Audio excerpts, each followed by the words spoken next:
Okay, I've actually printed this out for you guys so you can kind of see what we got here. This is the front, the back is in the middle, and then I should call this the inside front, maybe, or I can't remember what they call that. It's called something. But basically, the first thing you'll see, obviously, is the front panel. Then you'll open it up, and you'll see that inside panel. And then you can see the inside of the actual brochure is all one chunk. And then, you know, if you wanted to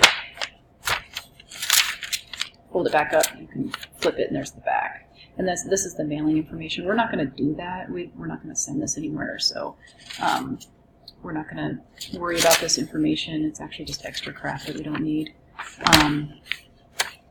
So front, back, and then the inside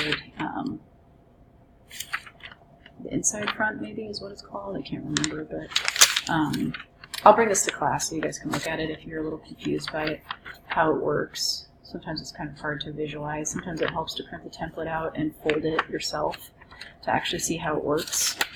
And so I did that for you guys, and then we can go into InDesign and actually kind of start designing it from there. And I'll try to like explain it to you guys as we go. So anyway, see ya in a minute in InDesign.